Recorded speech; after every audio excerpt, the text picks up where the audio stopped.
अस्सलाम वालेकुम स्टूडेंट्स, उम्मीद करता हूँ सब खैरियत से होंगे।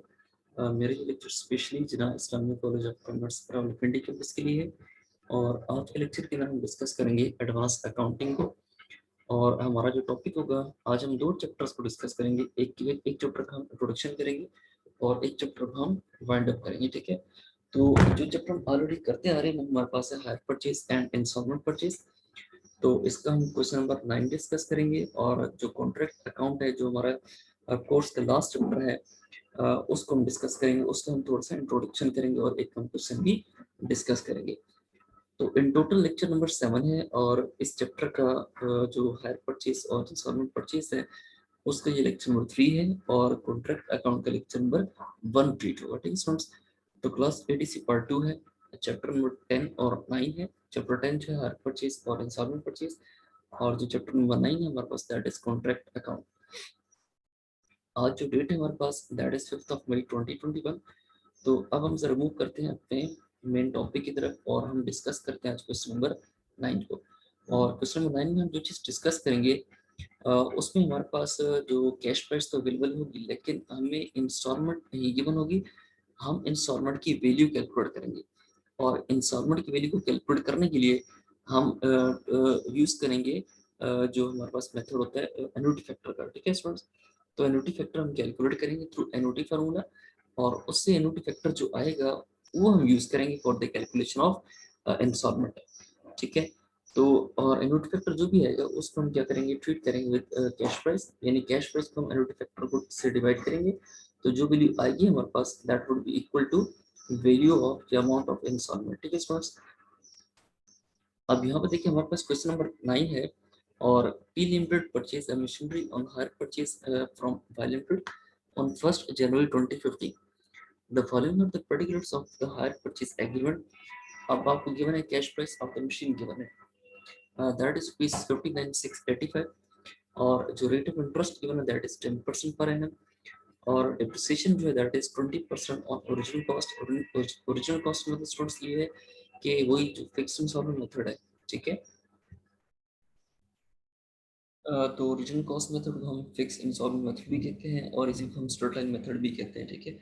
जिसमें होता ही है कि हमेशा जो परसेंटेज होती है, ठीक है, डिप्रिसिएशन का जो रेट होता है वो हम चार्ज करते हैं ओरिजिनल कॉस्ट पर, या जो कॉस्ट प्राइस होती है एसओडी के उस पर, ठीक है। इस पर जो फोर्थ रिक्वायरमेंट है वो कह रहे हैं कि फोर्थ जो ट्रीटमेंट लिखो यहाँ पे point, that is hire purchase price was to be paid in 3 annual instalments of equal value. अब एनुअल इंस्टॉलमेंट्स बता दी है कि इक्वल वैल्यू की है, लेकिन ये नहीं मालूम हमें कि वैल्यू कितनी है। और ये भी मालूम है कि कितने इंस्टॉलमेंट्स हैं टोटल, तो there are 3 instalments. The first instalment becoming due and payable on 31st December 2015। Okay, तो स्टूडेंट्स इंतहाई सिंपल है। हमने हमारे पास कैश प्राइस गिवन है, हम फाइंड करेंगे annuity factor with the help of annuity formula, ठीक है। हमारे पास रेट ऑफ इंटरेस्ट भी गिवन है, इसके बाद हमें मालूम है कि कितनी इंस्टॉलमेंट्स हमें फाइंड आउट करनी है, ठीक है। तो मूव करते हैं जरा इसकी सॉल्यूशन की तरफ और मैं बताता हूँ कि एन्युटी फैक्टर का फार्मूला कैसे यूज होगा और एन्युटी फैक्टर कितनी की कैलकुलेशन कैसे होती है। यहाँ पे हम जरा हाईलाइट कर लेंगे इस चीज को और थोड़ा सा इसको हम जूम भी कर लेते हैं। ओके, अब स्टूडेंट्स सामने आपको स्क्रीन पर नजर आ रहा होगा कि calculation of, just a minute, okay, इसको जरा हाईलाइट कर लेते हैं जी। तो हमारे पास ये कैलकुलेशन ऑफ एनुअल इंस्टॉलमेंट है, ठीक है। For this we use a formula that is called annuity factor, ठीक है, for the calculation of annual installments. हम एन्युटी फैक्टर कैलकुलेट करेंगे और एन्युटी के फार्मूला को यूज करेंगे। एन्युटी का फार्मूला आपके लिए बेहतर ये कि आप ये वाला साइड वाला कर लें, ये ठीक है, ये जो लिखा हुआ है 1 माइनस 1 प्लस आर की power 1 minus N over R. अब जो आर है this is the rate of interest, N जो है नंबर ऑफ ईयर्स, ये नंबर ऑफ इंस्टॉलमेंट्स होंगे, ठीक है। तो यहाँ पे हमारे पास जो 1 है उसमें से हमने लेस करना है 1 प्लस आर की पावर माइनस एन और डिवाइड करना है आर यानी इंटरेस्ट रेट से, ठीक है।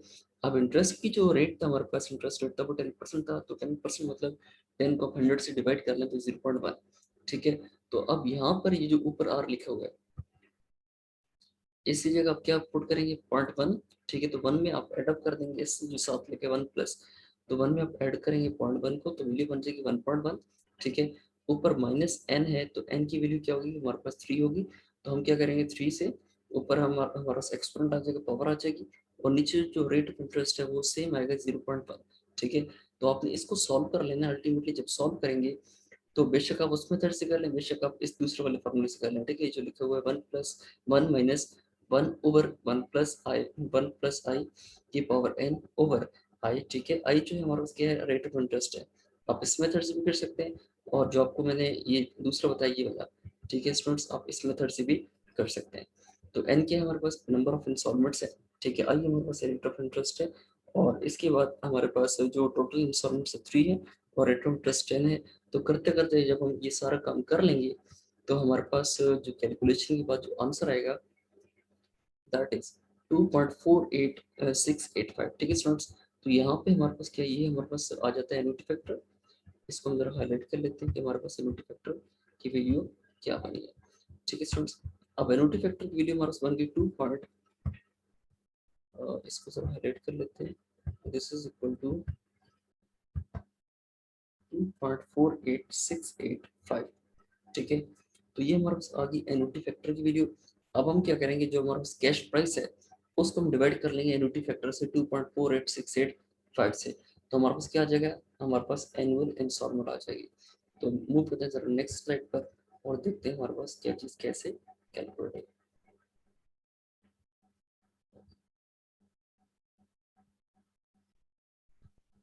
अब स्टूडेंट्स यहाँ पे हमारे पास, मैं इसको पहले इरेज कर लेते हैं, जो ऑलरेडी मार्क हुई थी चीजें, इनको इरेज कर लेते हैं। ओके, अब स्टूडेंट्स यहाँ पे देखिए हमारे पास कैलकुलेशन है किस चीज़ की, एनुअल इंस्टॉलमेंट की, और फार्मूला हम ऑलरेडी डिस्कस कर चुके हैं कि हमारे पास कैश प्राइस होगी, उसको हम डिवाइड करेंगे एनुटी फैक्टर से। ठीक है, तो हमारे पास कैश प्राइस की वैल्यू गिवन है 59,685। तो 59,685 हमारे पास वैल्यू गिवन है कैश प्राइस की। एनुटी फैक्टर हमारे पास गिवन है 2.48685। ठीक है, हम दोनों को आपस में डिवाइड कर लेंगे, यानी कैश प्राइस को डिवाइड करेंगे एनुटी फैक्टर के साथ। तो हमारे पास जो आंसर आएगा दैट इज इक्वल टू 24,000। ठीक है, अब 24,000 एनुअल इंस्टॉलमेंट है, हमें मालूम है कि रेट ऑफ इंटरेस्ट क्या है, और इसके साथ साथ हमें कैश प्राइस भी मालूम है। तो ब्रेकअप टेबल बना लेते हैं इसका। अब देखिए स्टूडेंट्स, कैश प्राइस हमारे क्या थी 59,685। ठीक है, इसमें से हम क्या करेंगे, फर्स्ट इंस्टॉलमेंट थी वो 24,000 की थी, सेकंड इंस्टॉलमेंट भी कितनी 24,000 की है सेम, 3 इंस्टॉलमेंट्स थी और इक्वल वैल्यू की, और थर्ड इंस्टॉलमेंट भी कितनी है 24,000 रुपीज। ठीक है स्टूडेंट्स, अब हम क्या करेंगे कि इस पर हम चार्ज करते जाएंगे रेट। ठीक है, इंटरेस्ट रेट चार्ज करेंगे, इंटरेस्ट रेट चार्ज करेंगे तो अल्टीमेटली हमारे पास इंटरेस्ट आता जाएगा, और जो इंटरेस्ट की वैल्यू है वो हम लेस करते जाएंगे इंस्टॉलमेंट से, और वैल्यू आती जाएगी हमारे पास प्रिंसिपल वैल्यू। ठीक है स्टूडेंट्स, और जो प्रिंसिपल वैल्यू है वो हम लेस करेंगे from cash price first year की। ठीक है, और हमारे पास वैल्यू आ जाएगी आउटस्टैंडिंग बैलेंस 41,654, और जो 41,654 है ये हम इस पर हम क्या करेंगे, दोबारा चार्ज करेंगे इंटरेस्ट। ठीक है, अब स्टूडेंट्स हम आप ऑलरेडी डिस्कस कर चुके हैं कि जो रेट ऑफ इंटरेस्ट होगा वो हम चार्ज करेंगे फर्स्ट ईयर के लिए कैश प्राइस पे।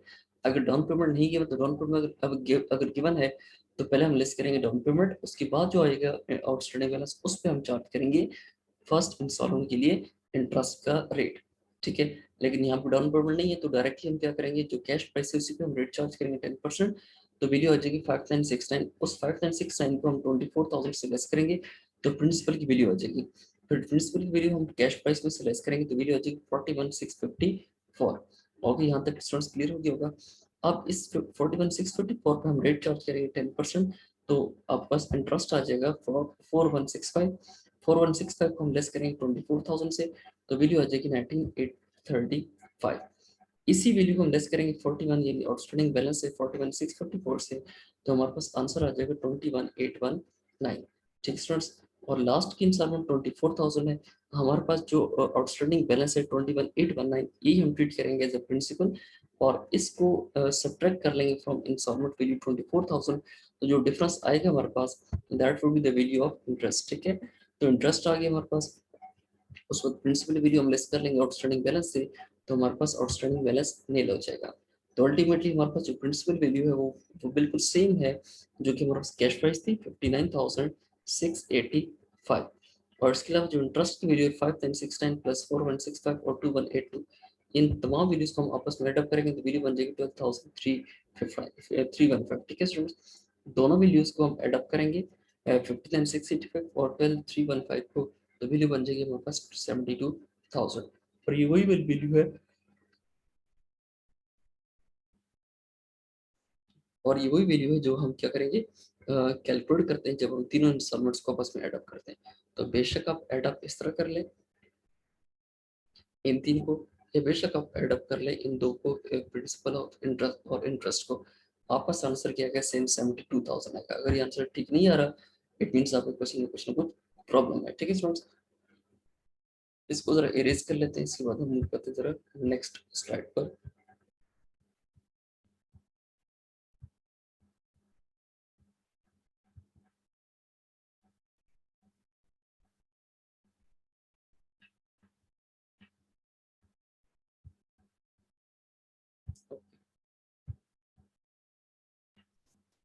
अब इसको देखिए वेंडर अकाउंट है। वेंडर अकाउंट ऑब्वियसली हमने उससे क्या परचेज की होती है, मशीन परचेज की होती है। तो मशीन जब परचेज की थी उसका मतलब कि हमारे पास ये जो मशीन जब परचेज करते हैं एंट्री हम कर चुके हैं ऑलरेडी, मशीन अकाउंट डेबिट और जो वेंडर अकाउंट क्रेडिट। तो वेंडर अकाउंट क्रेडिट है, तो मशीन की value vendor account credit side पर हम पुट कर देंगे। ठीक है, और वैल्यू कितनी पुट करेंगे, 59,685। ठीक है, इसमें से हम क्या पे करेंगे, हमारे पास फर्स्ट इंस्टॉलमेंट है वो पे कर दी। ठीक है, इसके अलावा इंटरेस्ट भी हमने पे करना होता है, वो भी आउटस्टैंडिंग होता है, वो भी हम रिकॉर्ड कर देंगे फर्स्ट ईयर में। और दोनों वैल्यूज जो क्रेडिट साइड की इनको आप टोटल करेंगे, वैल्यू बन जाएगी 65,654। और इसमें से 24,000 की जो फर्स्ट इंस्टॉलमेंट है वो प्लेस कर लेंगे, तो वैल्यू बच जाएगी आपके पास 41,654। कैरी डाउन नेक्स्ट ईयर का ब्रॉड डाउन बैलेंस यही होगा 41,654। और फिर हमारे पास इंटरेस्ट होगा उसी नेक्स्ट ईयर का या सेकंड ईयर की इंस्टॉलमेंट का। और इसके बाद हमारे पास क्या होगा, इन दोनों वैल्यूज को हम एडअप करेंगे क्रेडिट साइड की, और वैल्यू बन जाएगी 45,819। इसमें से हम 24,000 को लेस करेंगे, तो वैल्यू बच जाएगी 21,819। ओके, अब यही हमारे पास ब्रॉड डाउन वैल्यू होगी 21,819। और 21,819 में से हम क्या इसमें हम एडअप करेंगे थर्ड ईयर का इंटरेस्ट 2181। ठीक है स्टूडेंट्स, दोनों को आपस में ऐड करेंगे तो मेरी बन जाएगी 24,000। अब 24,000 है, इसमें से हमने इंस्टॉलमेंट लेस करनी 24,000 की, तो हमारे पास कोई बैलेंस क्लियर डाउन बैलेंस प्रोडम नहीं बचेगा। ठीक है स्टूडेंट्स, तो ये हमारे पास क्या है, हायर परचेज मतलब in the book of purchaser जो वेंडर अकाउंट है। ठीक है, यानी जो बंदा परचेज कर रहा है उसकी बुक में जिससे वो परचेज कर रहा है उसका अकाउंट। ठीक है स्टूडेंट्स, इसके बाद हम मूव करते हैं, हमारे पास एक डेप्रिसिएशन की रेट भी गिवन था, तो हमारे पास डेप्रिसिएशन का भी बन जाएगा। तो अब डेप्रिसिएशन ये हमारे पास और किस पे चार्ज होती है, ओरिजिनल कॉस्ट मतलब कॉस्ट प्राइस पे चार्ज होगी। तो हमेशा डेप्रिसिएशन हर साल क्या रहेगी, सेम। तो मशीनरी अकाउंट गिवन है आपको स्टूडेंट्स, और आपको मशीन की कॉस्ट प्राइस पता है, दैट इज 59,685। इस पर हम चार्ज करेंगे 20%, तो 11,935 937 ये आ जाएगा। और हर साल हमारे पास ये वैल्यू रहेगी, क्यों, क्योंकि हम चार्ज कर रहे हैं किस पर, ओरिजिनल कॉस्ट पर। ठीक है, तो हर साल हमारे पास डेप्रिसिएशन एक्सपेंस सेम आएगा। अब फर्स्ट ईयर में जो डेप्रिसिएशन एक्सपेंसेस को हम कॉस्ट में से ऐड लेस करेंगे 685 से, तो बैलेंस क्लियर डाउन बनेगा 47,748। यही ब्रॉड डाउन होगा नेक्स्ट ईयर में। और फिर क्या होगा, उसमें से अगेन हम डेप्रिसिएशन लेस करेंगे, और लेस करने के बाद जो वैल्यू बच जाएगी वो क्या होगी हमारे पास 35,811। ठीक है स्टूडेंट्स, ये लेस कर लेंगे, और इसमें जो बैलेंस ब्रॉड डाउन होगा दैट विल बी 35,811। और इस पर दोबारा रेट चार्ज करेंगे 11,937 का। और हमारे पास जो बैलेंस किंडम जो है, यानी रेट चार्ज करेंगे कॉस्ट फेस पे, और जो वैल्यू आएगी 11,935 इसको लेस करेंगे फ्रॉम 35,811 से। ठीक है स्टूडेंट्स, और बैलेंस किंडम जो बच जाएगा, यानी अब मशीन सेल नहीं हुई, और बुक्स ऑफ अकाउंट्स मशीन की जो वैल्यू है दैट इज ₹23,874। ठीक है स्टूडेंट्स, आज होप सो यहाँ तक क्लियर हो गया होगा। इसके बाद इसको हम जरा इरेज कर लेते हैं, और फिर हम मूव करते हैं जरा इंट्रोडक्शन ऑफ कॉन्ट्रैक्ट अकाउंट पर, और फिर आज हम उसका एक न्यूमेरिकल भी सॉल्व कर लेंगे। ओके, अब कॉन्ट्रैक्ट अकाउंट स्टूडेंट्स देखिए, कॉन्ट्रैक्ट अकाउंट होता क्या है। ठीक है, तो अगर हम इसको डिफाइन करें, a contract account is defined as making an agreement in business to do certain work for consideration. अब कंसिडरेशन का मतलब क्या होता है, गिव एंड टेक। कि फॉर एग्जांपल ये है कि मेरा और आपका कॉन्ट्रैक्ट हुआ, या दो बंदे ए और बी हैं, उनका आपस में कॉन्ट्रैक्ट हुआ, और कॉन्ट्रैक्ट किस किस चीज़ का था, कंस्ट्रक्शन का। कि ए ने कहा बी से कि आप मुझे ये चीज़ कंस्ट्रक्ट करके दें और इतने रेट से, और इतनी पेमेंट मैं आपको इसकी गेस करूंगा, ठीक है स्टूडेंट्स। अब बी ने कहा कि ठीक है, एग्रीमेंट हो गया, और गिवन टेक क्या है कि जो बी है वो लायबल है कि वो बिल्डिंग कंस्ट्रक्ट करके दे, और ए जो है वो लायबल है कि उसको पेमेंट करता है जितना काम हो चुका। अब जितना काम हो चुका है उसको हम कहते हैं इन कॉन्ट्रैक्ट अकाउंट की जुबान में वर्क सर्टिफाइड, और जितना काम रहता है उसको हम कहते हैं वर्क अनसर्टिफाइड, ठीक है। और दोनों चीजें कहाँ पर यूज होती है, वर्क इन प्रोग्रेस में। अब जो वर्क इन प्रोग्रेस है उसमें हम वर्क सर्टिफाइड और वर्क अनसर्टिफाइड दोनों को आपस में एडअप करते हैं, ठीक है। और उसमें से लेस करते हैं जो हमारे पास रिजर्व होता है, ठीक है। रिजर्व मतलब जो अमाउंट जो कम बच जाता है, रह जाता है, और उसमें से हम क्या करते हैं, लेस कर लेते हैं जो कैश रिसीव हो जाती है हमें, ठीक है स्टूडेंट्स। तो हमारे पास टोटल बन जाता है क्या नाम है, ये हमारे पास वर्क इन प्रोग्रेस बन जाता है, ठीक है। तो अगर हम इसको फर्दर देखें कि वर्क सर्टिफाइड और वर्क अनसर्टिफाइड में क्या होता है डिफरेंस, ठीक है। तो हमारे पास एक मिनट इसको एक्सप्लेन कर लेते हैं वर्क सर्टिफाइड। ओके, तो स्टूडेंट्स देखिए, हमारे पास जो वर्क सर्टिफाइड है ये मैंने वही बताया था कि जितना काम मुकम्मल हो जाता है, ठीक है। As explained above the work certified mean, हम बात करें वर्क सर्टिफाइड और वर्क अनसर्टिफाइड की चीज, ठीक है students. The work certified means the work approved by the contractees, architect or engineer or surveyor।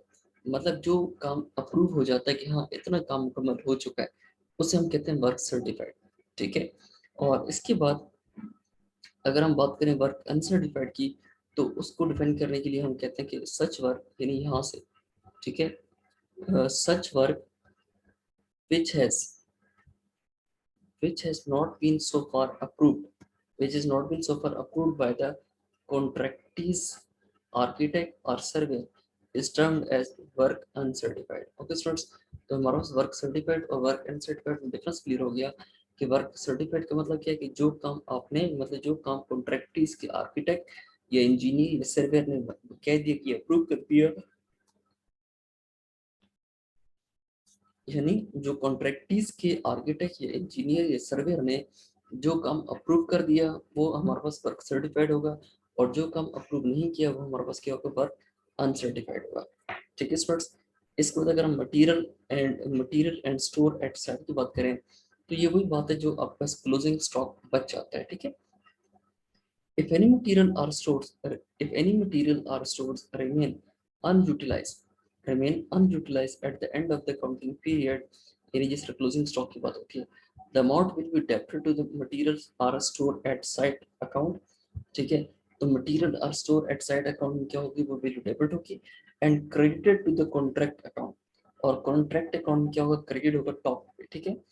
तो कॉन्ट्रैक्ट अकाउंट क्रेडिट साइड पे आएगा, और इसके अलावा material are stores at site account की डेबिट साइड पे अकाउंट होगी, ठीक है।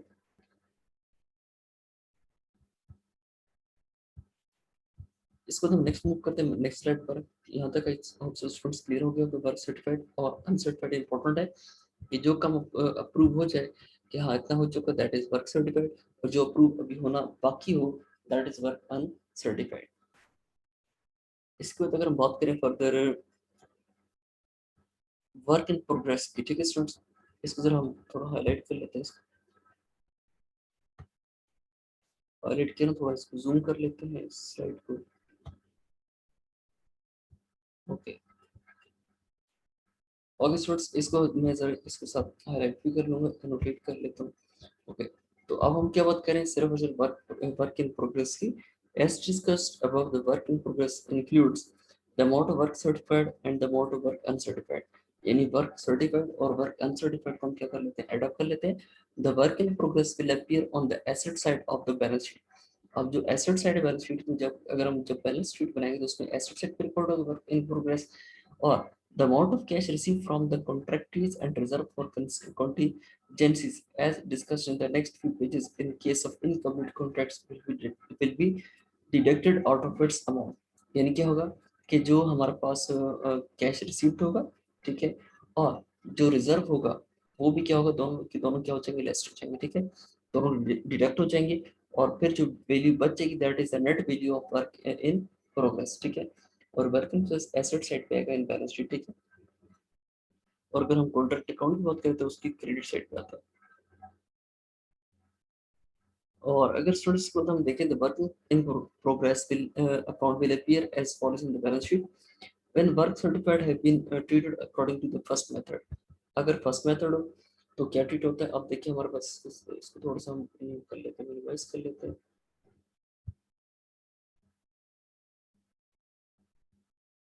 Okay, a balance sheet as on assets are given है work in progress, balance in the contractors account add work uncertified, ठीक है।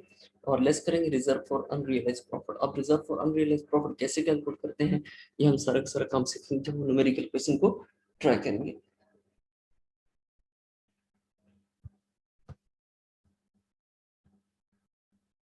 इसके बाद स्टूडेंट्स अगर सेकंड बात हम करें तो when work certified has been treated according to the second method. अब सेकंड मेथड हमारा हम मोस्ट कॉमनली यूज करते हैं, फर्स्ट मेथड इतना यूज नहीं होता, और सेकंड मेथड हम क्या करते हैं, मोस्ट कॉमनली यूज करते हैं। और इसी को जरा ज्यादा बेहतर तरीके से अंडरस्टैंड कर लें कि बैलेंस शीट में ट्रीटमेंट क्या होगी, वर्क इन प्रोग्रेस हमारा पास हेडिंग है एसेट साइड पे, और आपका जो वर्क सर्टिफाइड है उसमें ऐड होगा वर्क अनसर्टिफाइड, और जो वर्क अनसर्टिफाइड है ये हमेशा ट्रीट होता है at cost price. Work uncertified ये नोट कर लें कि हमेशा हम रिकॉर्ड करते हैं इसको किसके लिए, पर कॉस्ट प्राइस पर, ठीक है।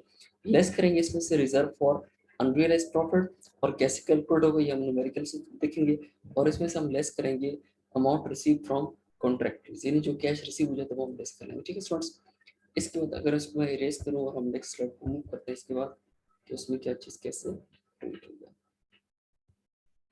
अब अगर कोई कॉन्ट्रैक्ट इनकम्प्लीट हो यानी भी इन इन प्रोसेस हो तो उसमें हमने प्रॉफिट यानी जो वैल्यू चार्ट होगी प्रॉफिट लॉस अकाउंट को, वो हम सर कैसे कैलकुलेट करते हैं, 2/3 से मल्टीप्लाई करना होगा या 1/3 से मल्टीप्लाई करना होगा, किससे मल्टीप्लाई करना होगा कि जो हमारा बैलेंस क्रिएट होने का, वो हम यहाँ से सीख लेंगे।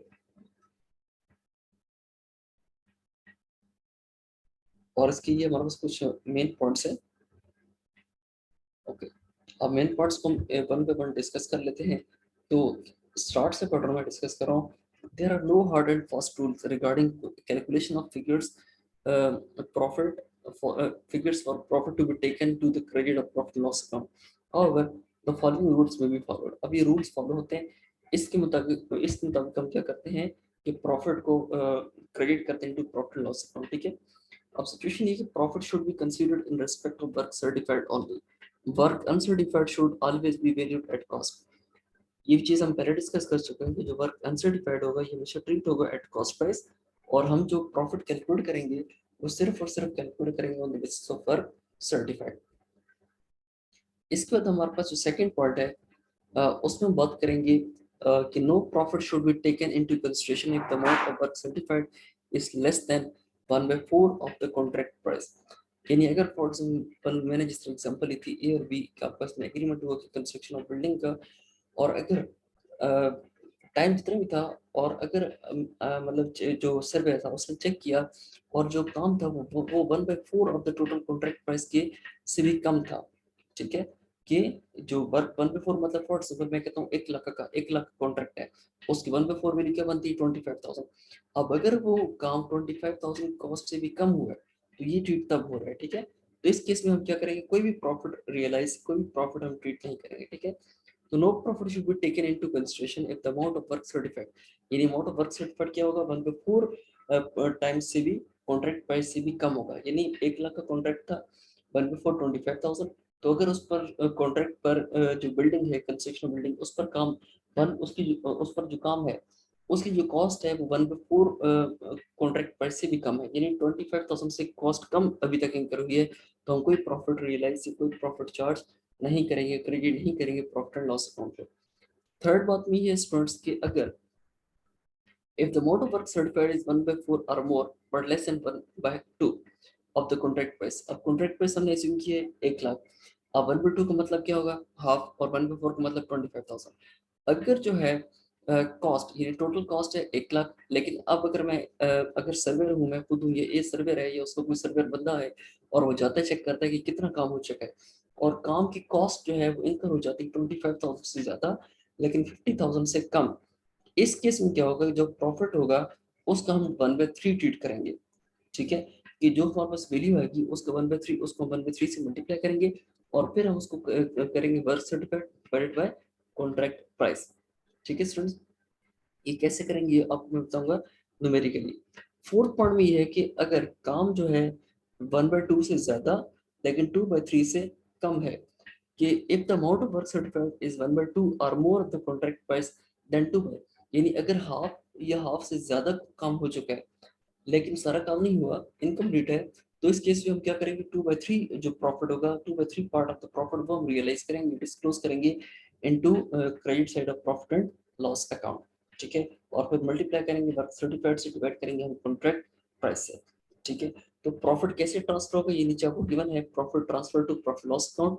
तो जो एस्टिमेटेड प्रॉफिट की वैल्यू होगी, यानी जो प्रॉफिट की एस्टिमेटेड वैल्यू होगी, उसको हम क्या करेंगे, मल्टीप्लाई करेंगे 2/3 से, और फिर मल्टीप्लाई करेंगे cash receive divided by work certified से। ठीक है स्टूडेंट्स, तो यहाँ पर ये काम हमारे पास किस तरह होगा, और इसको तक अब फिफ्थ ट्रीटमेंट हमारे पास तकरीबन नहीं होती। ठीक है, और अब हम जरा मूव करते हैं फर्दर एक न्यूमेरिकल क्वेश्चन पे, और ताकि आपको मैं समझाऊं कि न्यूमेरिकली हम चीज को कैसे ट्रीट करेंगे।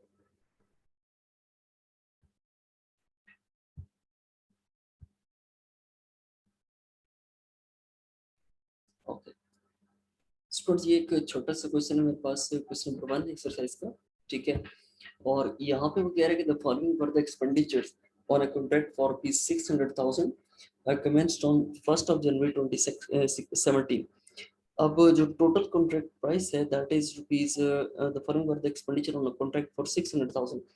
अब 6 लाख का क्या है कॉन्ट्रैक्ट है, और जो स्टार्ट हो रहा है 1 जनवरी 2017 से। यहाँ पे गिवन आपको मटेरियल गिवन है, मटेरियल बहुत वेजेस गिवन है, प्लांट गिवन है, और इसके अलावा बिजनेस चार्जेस गिवन है। ठीक है, तो चारों वैल्यूज गिवन है आपको।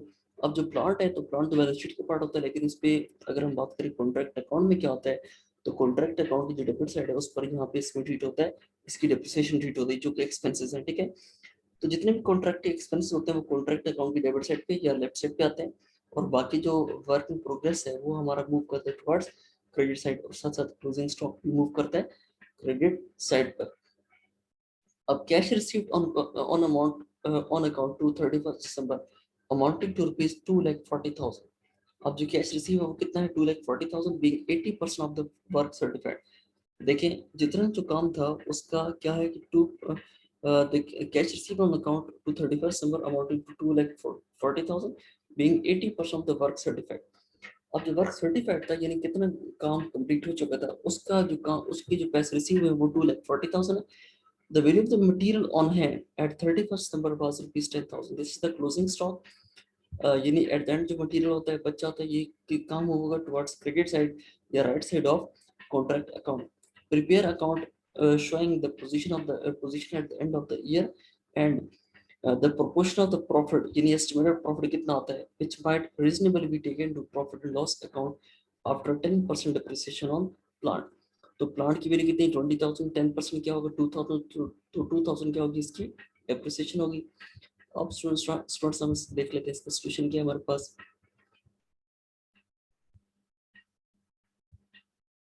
ओके,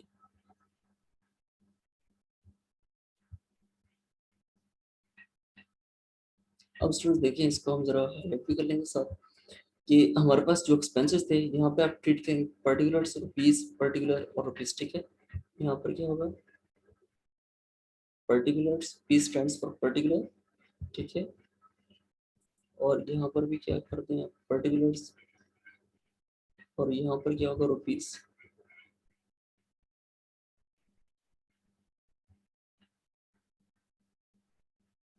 और यहाँ पर भी क्या होगा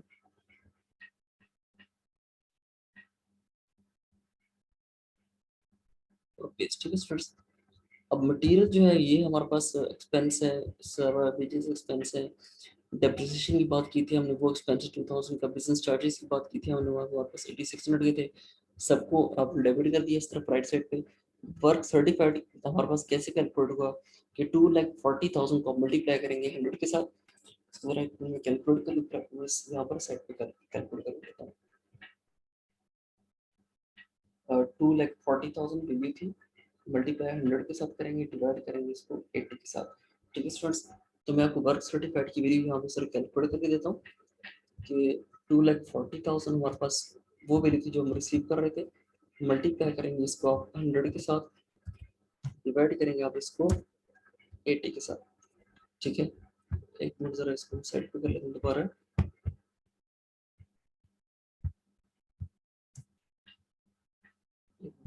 इसको इरेज कर लें हम, इसको हम जरा दोबारा कर लेते हैं, ठीक है। तो 2,40,000 वैल्यू थी हमारे पास, इसको मल्टीप्लाई करेंगे हम 100 के साथ और डिवाइड करेंगे हम इसको 80 के साथ। तो वैल्यू जो बनेगी that would be equal to 300,000, ठीक है स्टूडेंट्स। तो ये हमारा वैल्यू आ गई वर्क सर्टिफाइड की, ठीक है। तो वर्क सर्टिफाइड ऐसे कैलकुलेट होगा, इसमें लिख देता हूँ सेट पर वर्क सर्टिफाइड।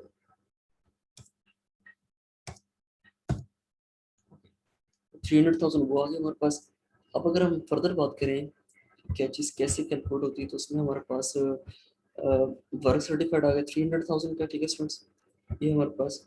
इसके बाद क्लोजिंग स्टॉक की वैल्यू ऑलरेडी गिवन थी आपको, ठीक है, 10,000 की, वो हमने बात कर ली थी। अब दोनों साइड्स को आप टोटल करें, जो साइड बड़ी होगी उसकी वैल्यू दोनों तरफ रिकॉर्ड करें, तो क्रेडिट साइड हमारे पास ज़्यादा आ रही है 3,10,000 से, और डेबिट साइड स्मॉल है और कितनी वैल्यू से शॉर्ट है, वो हमारे पास शॉर्ट है विद ₹15,000, ठीक है स्टूडेंट्स। तो 15,000 हमारे पास बैलेंस की डाउन, नेक्स्ट ईयर आपको बैलेंस प्रो डाउन। अब बैलेंस प्रो डाउन, अब इसको ट्रीट कैसे करेंगे, वही ट्रीट जिस तरह मैंने आपको भी रूल समझाए थे। अब ये जो देखिए हमारे पास वर्क सर्टिफाइड है, वो उसका जो कैश रिसीव है वो कितना है टोटल, मोर देन क्या है 50%। इसलिए हम क्या करेंगे, क्योंकि वर्क सर्टिफाइड कितना 80% है, ठीक है। तो हमारे पास क्या होगा, देखिए वर्क सर्टिफाइड 3 लाख का, आपने कैश कितना रिसीव किया 2,40,000, तो मतलब क्या होगा कि 80% है, ठीक है। तो मोर देन 50% है। इसके लिए हमने करना ये है कि मैं आपको जरा सॉल्व कर देता हूँ साइड पर, कि आपके पास एस्टिमेटेड प्रॉफिट था,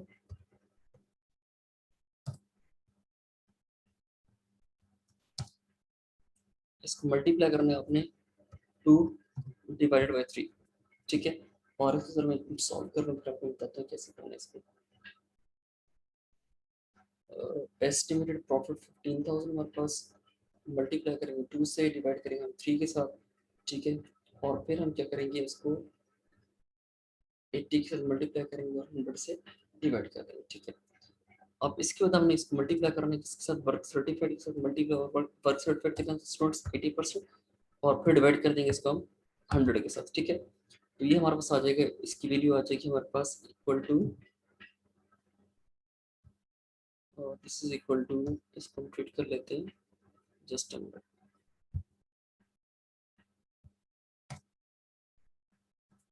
दिस इज इक्वल टू 8,000, ठीक है। 8,000 ये हमारा क्या प्रॉफिट लॉस अकाउंट आ गया, यानी ये वो वैल्यू प्रॉफिट की जो हम क्या करेंगे प्रॉफिट लॉस में क्रेडिट कर देंगे, ठीक है।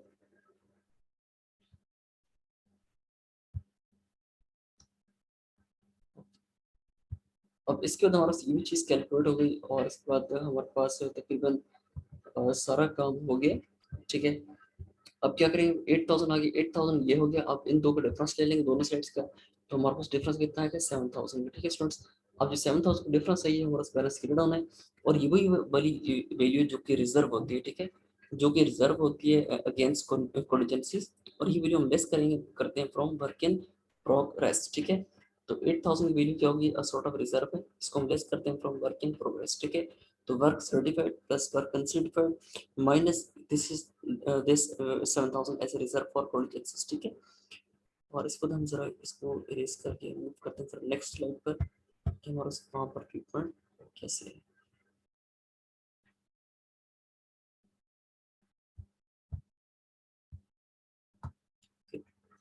अब इसको हमारा स्टूडेंट ये स्लाइड है, लेकिन इसका हमारे नीचे हमने देखना है इसमें कि वर्क इन प्रोग्रेस कैसे हुआ। अब वर्क इन प्रोग्रेस देखिए 3 लाख हमारा वर्क सर्टिफाइड था, अनसर्टिफाइड की वैल्यू नहीं गिवन आपको, और जो रिजर्व आपके पास बैलेंस कर वो आप लेस कर लेंगे, ठीक है। तो टोटल जो वर्क इन प्रोग्रेस की वैल्यू होगी that would be equal to 2,92,000, ठीक है। कॉन्ट्रैक्टी अकाउंट क्या होगा हमारे पास, इसमें सिंपल जो कैश रिसीव हुआ, ठीक है, और कैश कितना रिसीव हुआ 2,40,000 का, वो हम ट्रीट कर लेंगे। और इसकी जो एंट्री होती है वो क्या होती है, कैश अकाउंट डेबिट, और कॉन्ट्रैक्टीज अकाउंट क्या होगा क्रेडिट, ठीक है। तो कैश अब कॉन्ट्रैक्ट अकाउंट है तो क्या होगा, क्रेडिट वैल्यू और विद रिस्पेक्ट टू नेम क्या होगा ऐसा, यानी रीजन क्या है किस वजह से अकाउंट कॉन्ट्रैक्ट अकाउंट क्रेडिट हो रहा है, बिकॉज ऑफ कैश। तो कैश आप डाल दें यहाँ पर, ठीक है। और इस पर क्या डिफरेंस कि आप दोनों साइड्स को टोटल कर दें, इक्वल कर दें। टोटल यानी बैलेंस करने के लिए 2,40,000 की साइड एक ही साइड बड़ी है और है एक साइड पे, तो आप दोनों तरफ रिकॉर्ड कर दें। और बैलेंसिंग के लिए आपकी जो डेबिट साइड है वो शॉर्ट है 2,40,000 से, अब हम रिकॉर्ड कर दें बैलेंस कैरी डाउन। ठीक है स्टूडेंट्स, तो यहाँ पे हमारे पास एंड हो जाता है कॉन्ट्रैक्ट अकाउंट का क्वेश्चन नंबर 1। ठीक है, आई होप सो, उम्मीद है कि स्टूडेंट्स यहाँ तक क्लियर हो गया होगा।